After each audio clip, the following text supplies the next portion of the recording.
Hey, you all.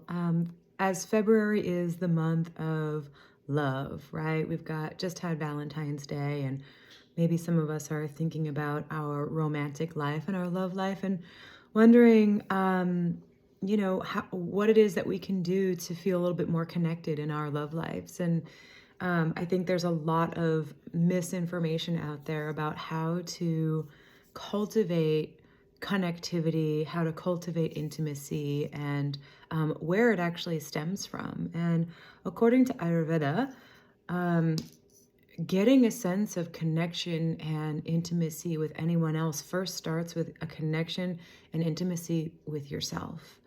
And I'm not talking about self-pleasuring, although that can be a thing, but I am talking about getting to know your body on an intimate level, to know what it feels like and to recognize the feeling of being fully and completely safe and held within your own body. In this world of the internet and get it done yesterday and super busyness, how many of us really feel downregulated at any given point during the day? It's a feeling that I think we are straying away from and almost forgetting. And that has certain implications on our love life and our intimate life. So the ancients in Ayurveda understood this, 5,000 years ago, that this is a human tendency to be distracted from being home in our own selves. And one of the most beautiful practices and accessible, quite honestly, practices that I know of to rekindle that fire within yourself is a practice called Abhyanga. Abhyanga is an Ayurvedic self-massage with herbal infused oils. It's typically a sesame oil base or a coconut base. You could even use maybe olive oil depending on your skin and the weather and your own constitution. I love to use Banyan Botanicals. I can show you, this is the one that I use a lot of the time. So you can see Banyan Botanicals. If you want to get this oil, just Google Banyan. I'm not affiliated with them, so I get no connection, but it's a good oil. This one is called their Vata massage oil. And Vata is the time of year in the fall where everything starts to dry up and you start to get drier skin and maybe some digestive upset. So I've been using that for sort of like the fall or early winter season. There's also one that's called a kapha massage oil. And kapha is kind of the now time of year, the late February, late winter, going into almost springtime time of year where things are very heavy and moist. You might be feeling a little sluggish in your digestion, maybe sluggish in your life. Maybe a touch of depression kind of hits this time of year. If that's what you're feeling, then get their kapha massage oil. There's also a pitta massage oil, which we would typically use in the summertime, or if your skin is prone to inflammation, has hot red rashes on it currently. But if you're like, I don't know about any of those things and I'm not sure where to start, they have one also that's called daily massage oil. So it's tridoshic, so it's for kapha, pitta, and vata. So any kind of skin type, any kind of condition, any time of day, you can use that one. The only time when Abhyanga might be a little taxing is if you're on your first or second day of your menstrual cycle. Otherwise, you can feel free to oil it up anytime. Oil or fat in Sanskrit is called sneha. So sneha actually has two meanings. The first one is oil, but the second one is love. So the ancients knew that oil has this capacity to show us love. And so there's this practice of oiling your body from head to toe to shower yourself in oil or love. And why? What's the connection? Like, what does oil have to do with feeling love? And the thing is first of all, you're accessing the biggest organ of your body, which is your skin. So when you're rubbing every nook and cranny of your body with this oil, you are literally anointing yourself with love. But also because you are working and massaging that top layer of your body, you're also accessing the lymphatic system.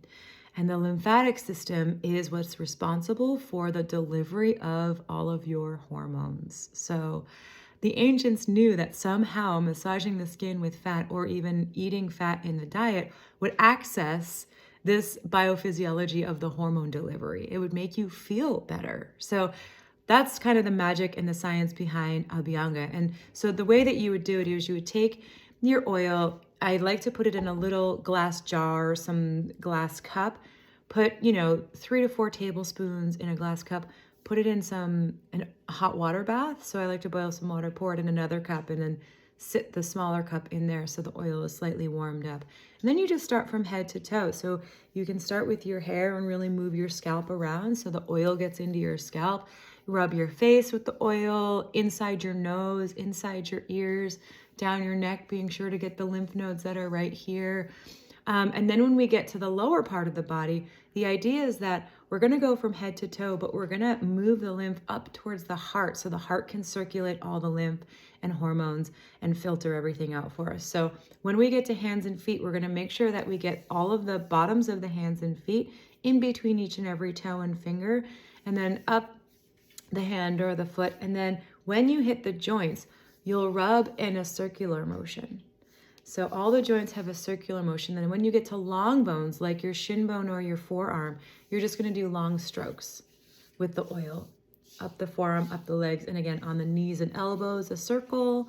And then on the upper arms and upper legs, the long strokes, and then circle again. Don't forget the glutes, your backside, and anywhere in between.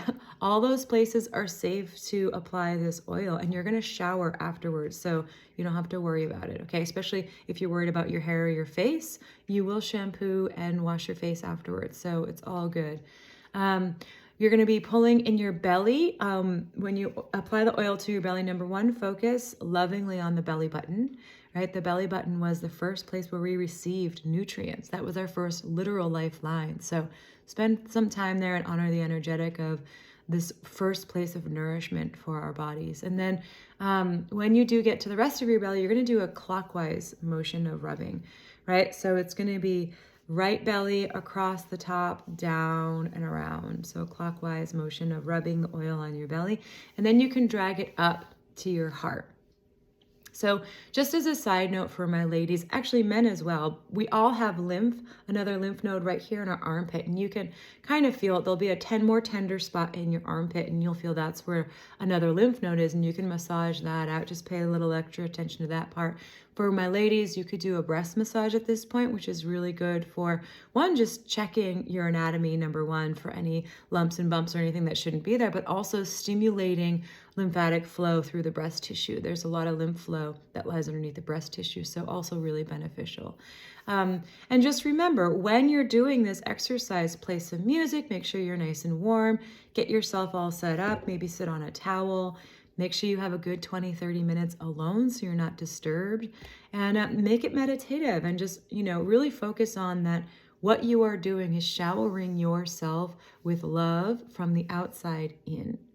And then that things are actually, from doing that technique, that things are actually changing and flowing inside of you when you give yourself that love. So like I said, 20 to 25 minutes, maybe even 30 minutes, listen to some music, meditate, have your hot cup of tea and stare out the window, read your book, whatever it is that you want to do to let the oils soak into your body and soak into the layers of your epidermis, and then into the lymphatic system as well. So it takes a little bit of time. And then you go and take a warm shower.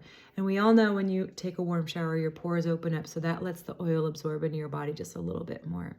And when you go for the soap and the shampoo just once. If it doesn't get all the oil out, no biggie, just tie your hair back for the day or whatever. It should be fine. No one else really is going to notice. And then same thing with soap. Don't try to scrub all the oil off of you. Just use the soap in the places that you really, really need, and let the rest of the warm water kind of rinse off and dilute the oil around the rest of your body. And then you'll notice the rest of your day. Notice you've already started your day off with some self-love and really nourishing deeply the tissues of your body, and see how that reflects on the rest of your day. But also you're going to look good. Your skin's going to be luminous and nourished and glowing, and let me know how it goes for you. It's one of my favorite techniques, and also has really helped me absorb pleasure and love in all areas of my life, not just intimate life, but it's helped me increase my capacity to take in all the beautiful things. So that's the magic of Abhyanga. I hope this is helpful for you all, and we'll see you soon.